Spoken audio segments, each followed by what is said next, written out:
Hello there hoppers and welcome! Now, as some of you may know, the 27th of February marks an annual celebration for one of the biggest and most beloved franchises in the world, Pokémon. Yes, this proudly named Pokémon Day is celebrated by countless people all across the globe, with a variety of different events being held, all to honour the anniversary of the original releases of the original Pokémon games, Pokémon Red and Pokémon Green, the games that started it all. And this year was no exception to this, with events being held left, right and centre. However, it was the Pokémon CEO himself, Ishihara, who made the day a memorable one, with a 7-minute live Pokémon Direct announcement where we were finally shown a trailer for the much anticipated Generation 8 mainline Pokémon games. And what can I say? It looks awesome! So, over the course of a few videos, I'm going to be breaking down the trailer, discussing, speculating, and of course, analysing all the footage that we've been shown so far. Each video will focus on a different topic, including the new Pokémon that we have seen from the current footage, as well as Pokémon that we should expect to see when the games finally release. Now, of course, I'm going to be focusing on a lot of different points, so if a segment doesn't interest you, then no worries, just look in the video's description down at the bottom and you will see a list of hot links to the other discussions in the video. That way you can navigate with ease to a point of interest. Anyway, with all that out of the way, let's get straight into it. Starting with the topic of today's video. The new Pokémon region. So, one of the first things we notice from the footage is of course the reveal of the brand new region, the Galar region, or Galar region, or the Galar region, God knows. Anyway, this has got to be one of the most beautiful looking regions in a Pokemon game that I have ever seen. You know, judging by the map that is, because granted we haven't seen too much of it yet in the trailer. However, just looking at the map we can see there is a load of potential for awe-inspiring sights and just in general the promise of a true adventure.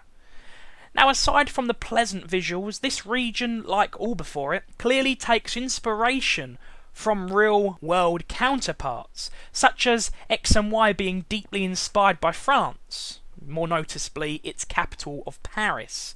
And from what we are seeing here, this new Galar region, that's the one I'm sticking with folks, is undoubtedly taking heavy inspiration from the United Kingdom, more primarily England it would seem. And the evidence supporting this is so overwhelming it practically confirms it. So of course, being an Englishman myself, I am absolutely ecstatic. Finally there is a place in the Pokemon world that I can truly call home. There are country houses and farm fields. You know, this is all something that is a trademark of the British countryside. You know, the trailer footage even boasts a very thick, fog-ridden forest, giving off a very eerie vibe. And trust me, there are plenty of these creepy woodlands in not just Britain, but in England itself as well. We've got the Rydal and Grasmere in Cumbria, and even the Kielder Forest in Northumberland, both of which look like actual candidates for some of the game's inspiration. And that's just to name a couple. There are countless others. Also, just a little bit more trivial, but there does actually seem to be some unnatural rock formations appearing on the map. It is quite possibly a reference to the famous Stonehenge. Now granted, they have already referenced this in the Kalos region in Pokémon X and Y, however, it could still be the case here, and in a game that seems heavily inspired by England in particular, it would actually make sense to include it. And just quickly on the subject of the Kalos region, it wouldn't surprise me if it actually connects to the bottom of this Galar region, much like its real-life counterpart does, you know, sitting just below the British Isles. Anyway, back to the English similarities, there is what looks to be a variety of old railways for steam trains, traditional rustic bridges, a windmill, a lighthouse, mining tunnels, even the old ruins of a traditional medieval castle standing right near one of the lakes. All these things are again typical of the English countryside. Now yes, granted they are not exclusive to England, but trust me, I'm just getting started. For example, as seen in the centre left portion of the map, and in the footage for that matter, there is a giant hillside drawing of what looks to be a humanoid figure. Now, such ancient chalk drawings can be found in England, of all places. There is the Long Man of Wilmington, or the Wilmington Giant, as it's also known. There is also many more, including the Westbury White Horse. And again, these are just a couple of examples. Now, of course, one of the most obvious references on this map in regards to England would be that of its capital, London. The resemblance is undoubtable. There is the famous Big Ben clock tower, the London Eye, and possibly even Piccadilly Circus. Even this building here looks somewhat familiar. Could this be another reference? Maybe it's a combination of the different train stations, such as Paddington, King's Cross, or maybe even Waterloo. Or maybe it's just a museum. Or maybe just a completely original building. Who knows? And of course, that's not all. There is also this massive structure in the centre that seems to dwarf the city skyline. This could easily be a reference to not just one, but several of the mammoth structures that look down on the English capital. Design-wise, it even looks somewhat of a combination of some of these buildings. A bit of this, a bit of that. Hell, even the dome at the top could be its own reference, to another of London's iconic titans, the Millennium Dome. Well, the O2 Arena as it's now known.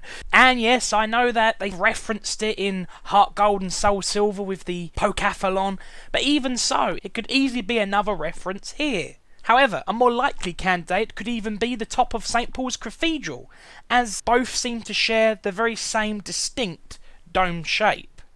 But anyway, on the subject of references to some of London's other iconic titans, there seems to be a clear reference to the Wembley football stadium. And who knows what we'll find inside? Maybe it's an actual Pokémon battle stadium, like in the old games, or like we have seen for years and years in the Pokémon anime. And judging by some of the footage we are seeing in the trailer, this might actually be the case. Or it could be a whole new feature, like what Heart Gold and Soul Silver introduced with its Pokéthalon. Maybe this time it's an actual real Pokémon-style Olympic Games. Who knows?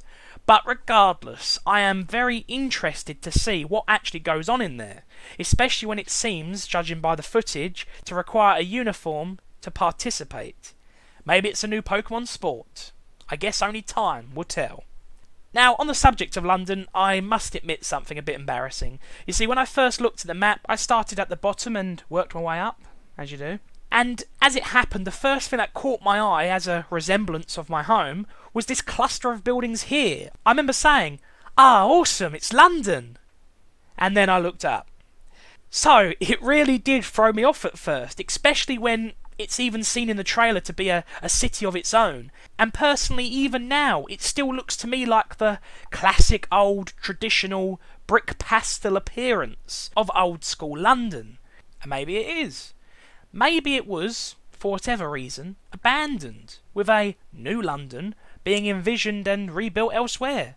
After all, despite all the modern technologies that now inhabit it, London is still famous for its rustic roots, including the old cathedrals and museums. Is that what this is? The old London? It does say in the official launch description, contemporary cities. Is this one of them? Of course, on the other hand, this region is just inspired by.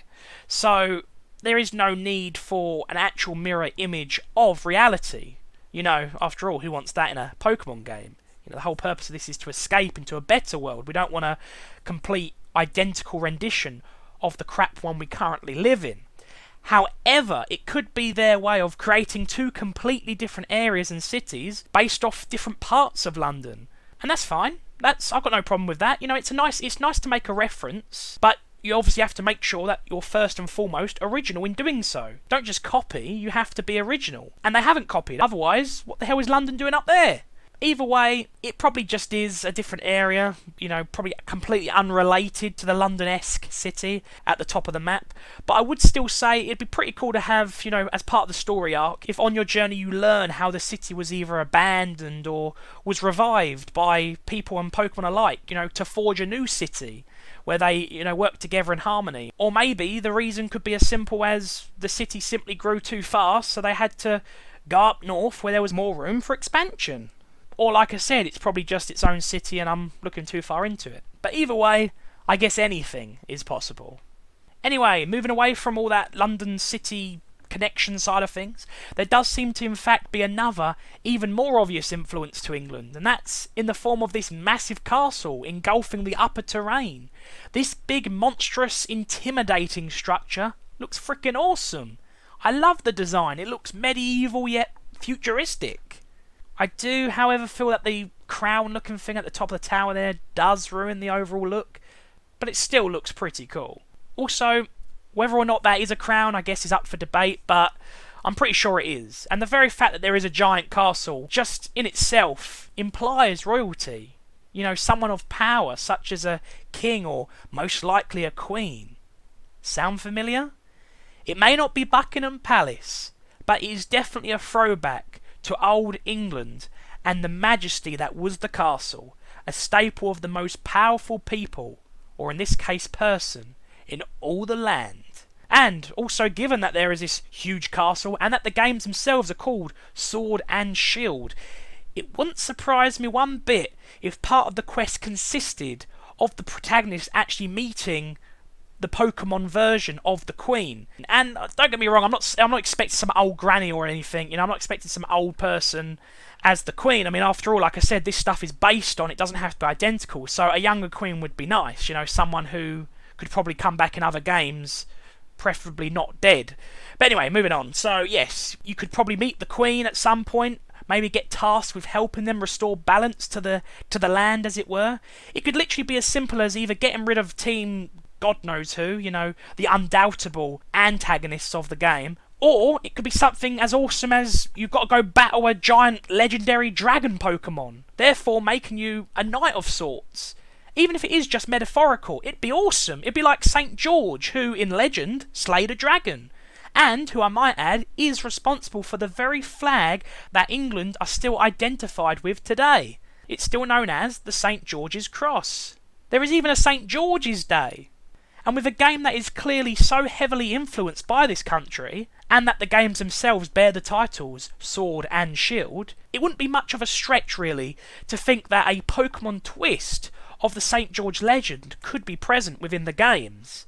It could literally be like Mewtwo, the last boss of the game, this great, huge, legendary dragon. And again, just like with Mewtwo, there could be information spread all throughout the games, maybe even cave drawings. We've already seen both in the footage and on the maps that there are mines. Maybe at some point whilst exploring them, you find some cave drawings speaking of this legendary dragon. Maybe deep within the core, it lies dormant, hibernating. Maybe the whole subplot of the game is the dragon lying dormant and our antagonists trying to wake it up to control it, or, you know, restore their version of balance, which is just chaos. And of course, when they do, they can't control it, it's too powerful, and it breaks out, and it's up to you to stop it before it goes all smaug on the land, you know, destroying everything in its path. Now, obviously, you wouldn't slay the dragon, you would battle it and catch it, but just think how awesome and fitting that would be for these titles. Even the castle, come to think of it, looks like it's actually got some kind of dragon repellent on it. Maybe these parts spin round to protect the structure. Who knows? Either way, it would be pretty cool. But yes, I really don't see it happening. But still, I can dream, can't I? So yes, regardless of my ambitious ideas, there does in fact seem to be plenty of clear nods to English culture and history. However, despite all this, it is not the sole inspiration. I mean, after all, there are farms and moors all over the British Isles, not just England. There could easily be a reference to Wales somewhere. I mean, hell, maybe even this castle here might represent Cardiff Castle or something. You know, maybe there is a clear reference on this map to Wales, and I just haven't picked up on it. However, what I have picked up on is the design choices that have obviously been inspired by not just England, but by our northern neighbours, the Scottish. As, if we look further up the map, we can see giant hills and snowy mountain caps. Definitely a trademark of the Scottish terrain. Even the trailer footage shows our protagonist running through a very rugged and very icy gorge of some kind. Look no further than the Highlands of Scotland for that. I mean, just take your pick of mountain ranges. You know, I'm going to bodge these, I know it, but there is the Ben Lawyers, the Ben Macdooey, and of course not forgetting the famous Ben Nevis.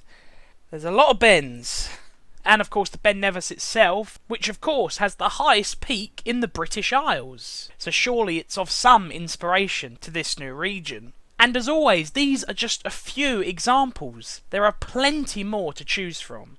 So to me, this terrain that we are seeing at the top of this map here is undoubtedly influenced by Scotland.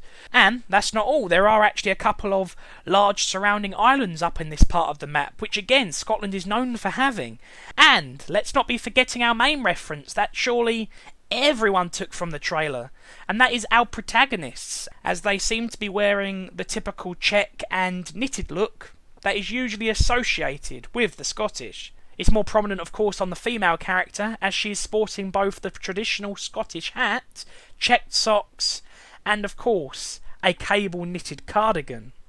So yes, there is definitely evidence to support that this region is more of the Pokémon equivalent to the British Isles than just the Pokémon equivalent to England. You know, England is definitely there, but I still feel it's more of a British Isles inspiration. You know, the United Kingdom of the Pokémon world. Anyway, overall, I'm loving the concept of this new region. You know, I think it looks great. There is definitely so much potential as far as the story is concerned. And of course, it just feels great to finally have a region that's not only based on the UK, but mainly in England, where I was born and raised. In the playground is where I spent most of my days. And also, the new female protagonist looks pretty cute as well, which is always a welcome bonus. I mean bonus. I meant bonus. Well, hoppers, that just about does it for this video.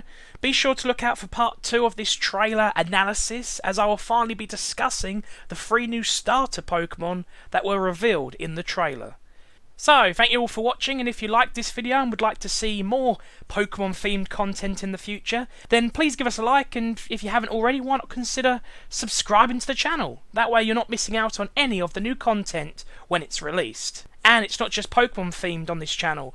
Here I cover a lot of different media and topics that might interest you, covering everything from the Jurassic Park franchise to Disney's animated films. There is a wide variety of videos to choose from.